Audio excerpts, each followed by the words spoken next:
latest music news. That's just the way love rolls. She was holding my hand. Low key. I mean, so you've had, I mean, there's the obvious, the Dixie Chicks, and Leanne Womack, and Rodney Crowell. He and I have written songs together, yeah, for sure, yeah. And Randy Foster's a buddy of mine, and I'll be playing a song tonight that I wrote with Peter Frampton years ago that'll be on my, record. Yeah, he lived in Nashville for a short period of time, and I had the pleasure of writing with him, so that was really cool. Wow, that would be a crossover song, or what? Yeah, I mean that's kind of what I'm doing anyway right now. So it's my style these days. You know, with no label pressure or anything like that, I can do whatever I want to. I have no idea what my music genre or category is anymore. So I'm way across the board. It's you. Yeah, that's what it is. Exactly. Nobody's there to tell me, no, you can't do that. So. But we know it's not acid rock. No. Right. And it's not symphonic.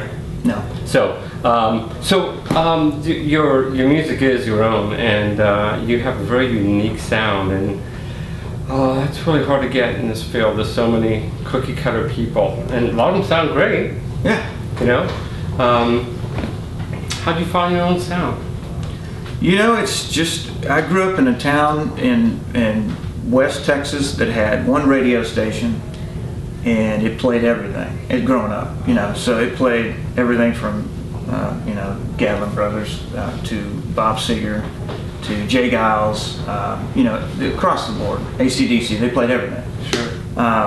So I've always loved all types of music. I was a classical voice major in college. I sang rock in high school, and then, you know, once I joined Sons back in '89, we were kind of that California country, kind of trying to, you know, the Eagles, of course, and Restless Heart, and Desert Rose Band, right. Kevin Welch. That was more of Oklahoma sound, but there was a movement in the late '80s with Steve Earle and Kevin and Radney, Foster and Lloyd, and it was just such a great sound, and that's what I'm still doing, you know, with my music. Although I like some of the newer stuff that's coming out as well. So it's, you know, and so I just kind of blend it all together. Whatever happens or wherever I think it goes in the studio, I might be the only body in the studio at any given time when I'm cutting a demo. So wherever the song, it's like an Ouija board, but I'm by myself. So, you know, wherever it goes. There is no wrong. Yeah, it's just, you know. So, you know, I'm sure I alienate a lot of folks from, you know. Hardcore. Yeah, because whatever the radio tells them to listen to, that, you know, that's usually, it's a machine. So. Oh, yeah, it's well oiled too. Yeah, it's well oiled. So it is nice to see a lot of the power and being pulled away from in today's market with the internet. You know, you can cut a record on a really good record for $15,000 now. So, and, you know, our first Sons record was $300,000. So. You're kidding. So where's that money go? I mean, yeah, well, you know, studio time, you would have to go to a big studio to cut a great record, and then you think, you know, and then folks, you know, like Lenny Kravitz and artists were cutting on, you know, 8 tracks, and it's all about creation and capturing the vibe these days. It's what it's all about. It doesn't sonically, you know, low noise, or I don't want to get into that, blah blah blah, but it's more about the vibe than it is how clean the recording is. If that makes sense to you. And that makes it, or the special effects. Yeah. And that was big, you know, the ELO and stuff like that, and the special effects. Nothing wrong with it. If it's done right, it could add something to a song. Yeah, Jeff Lynne's one of my favorite producers of all time. He's a brilliant genius. Man. Yeah, he is a genius. There's very few that you can just sit back and say, he's a genius, but he is definitely one of those folks. Yeah, it's you know, I'll finish the song. Every time I finish the song or record it, I go out and say it's my favorite song. My wife just goes, "It's your latest song. It's my favorite." Until your next one? Yeah, until Yes. So, but yeah, you get excited about these things, and it, you know, it keeps you young, and it's just I love what I do. It's just, you know. Oh, that shows. Yeah. But now your biggest songs on probably may not even be, or I'm guessing, I'm asking, your most favorite songs that you've written? Yeah, I have a few that I'll play tonight. That a couple were Sun songs, and my old band Sons of the Desert, and I've thought about recutting a few of those just because I think, you know, they didn't get their chance. So one or two being on an album that was never released. So Really? yeah. So yeah, I'll be doing a few of those. And so you said you're working on an album now. Yep. And how you doing? You're what point? Are you how close to finishing it, or? No. I'm just now kind of trying to figure out the direction I'm going to go.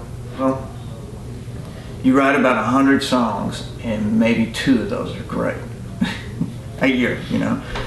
And he says, you know, the rest of them are just blah, you know. So every songwriter writes a lot, you know, junk too. So you just won't ever hear those songs. So that's the one thing, is just write. Just have more options, you know, and just keep writing up until the very last minute before it goes to press. Wow. I get a lot of inspiration from movies. Really? Or books, and so this last record was really pretty dark, and you know, it's like, God, there's a lot of heartbreak on there. I heard that from a few fellow songwriters, and saying, "Are you okay?" And I said, "Yeah, I'm fine." A lot of those songs are not about me. It just so happens that I was, you know, I was inspired by a few movies. And the reason I am happy is because I'm able to express myself through music, and it's just, you know, it works for me. So do you write the music first and put the words, or vice versa? It all depends. I might have a title that I hear that just catches my ear, and I can see the miniseries in my head, or the, you know, after school special in my head, or I come up with a cool riff, and I start building a melody line around that. 25 years ago that he said that. He said a lot of his songs, you know, they were written before because it was the way he was singing it that was the catchy part. You know, like Sudi or right. He was describing, but it was, you know, it's kind of, well, some of his songs are pretty goofy, but they were very catchy. So I try to take that approach sometimes if it's a cool vibe or rhythm or something, but then I really try to hone in on the lyrics and tweak them to where they make sense. You ever feel like you try to force it and you go, I don't want to force it? Yeah, Like, I just got to finish this, you know, and you feel like it's forcing it? yeah. That's another thing I learned from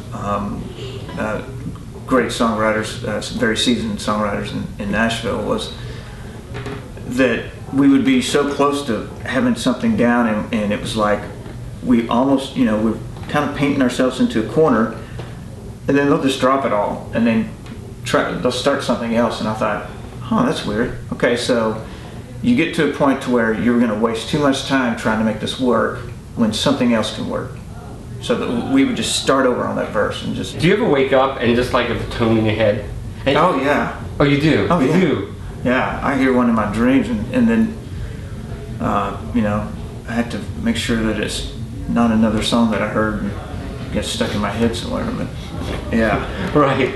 but yeah, I do. I get something in my head, and I have to run to the studio and, you know, put it down, or my iPhone. Yes. That's the greatest tool for a Isn't it, though? songwriter ever. It's dangerous because you just get, you know. Yeah, but I used to lose ideas all the time because I wouldn't have my recorder with me, but now I always have one. So I used to always keep one of those little cassette tapes. yeah, they sound so good. The big square ones with the big fat buttons? Yeah. Yeah. Because I get an idea. I said, I gotta write this down so I can go back to it, you know? Yeah. I'd hum some bars and they go, what is that? I said, just trust me, it's just an idea, you know? Well, so, okay, so what's coming up for Drew? Womack? Well, I have there's a trio, like a bluegrass trio out of Missouri that I'm going to help produce a new record on, and that'll be fun because I've never done bluegrass, even though I love it. And then I'm just going to start really digging into my new project and see where it goes. So who knows? So you have no release date? You have, no. Yeah, you just too far down the line. Right. Well, that's great. So, so you're going to be playing tonight for us, and we're really honored to have this opportunity to spend some time with you. Oh, thank you. And you've been nothing but a pure gentleman, and we thank you so much, Drew. Thanks again. And I took a chance back in junior high school when she broke my heart and left me staring at my feet.